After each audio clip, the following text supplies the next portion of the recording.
I am Archie Chiang, chairman of this project called Beyond Bars of JCI Manila. Why do people deserve a second chance? Siyempre, lahat naman tayo nagkakamali. At one point of our lives, siguro we are not in the right headspace. And these are the times na nagkakaroon tayo ng mistakes. Ang PDL ay Persons Deprived of Liberty. Andito kami para sa mga PDL ng Mandaluyong City Jail Female Dormitory para tulungan sila at maihanda sila para sa kanilang pagbalik sa community. Magandang araw po. Ako po si Kaori mula sa Mandaluyong City Jail Female Dorm.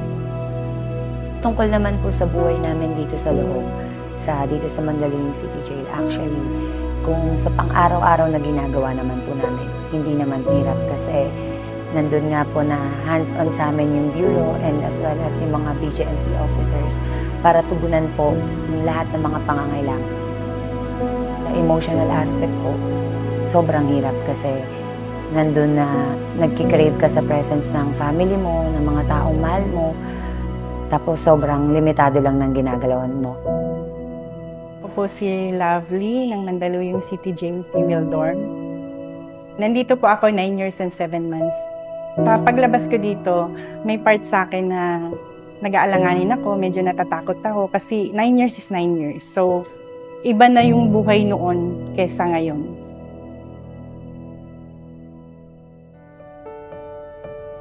Sabi ni Direk Deo, guys, if you're gonna create a project, pusuin nyo na and make sure that the project is actually going to change people's lives. Me and my groupmates were actually thinking of ano ba yung sector na pinaka pwede namin tulungan, na pwede namin bigyan ng difference, and naisip namin is yung mga PDLs.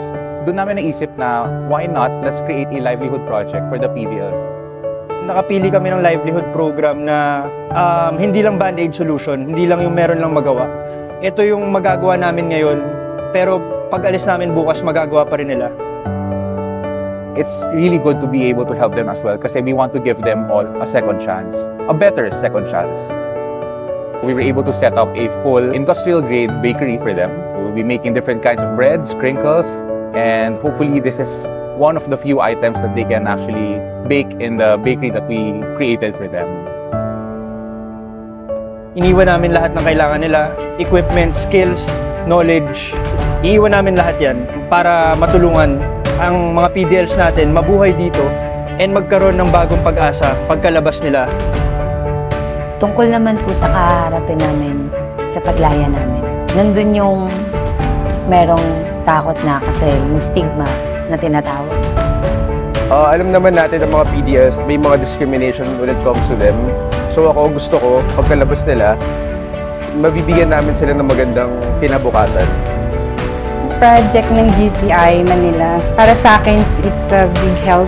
Kasi before ako napasok dito, gusto ko mag-aral ng baking. It's a dream come true. Parang hindi ko man nagawa outside. Parang nandito. So, sigad na rin siguro yung gumawa.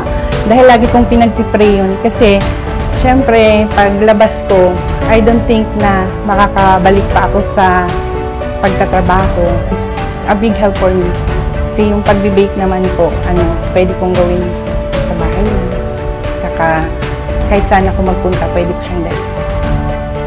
Malaking tulong ang JCI Manila para sa karagdagang livelihood ng PDL para maihanda sila sa kanilang paglabas. We believe in second chances.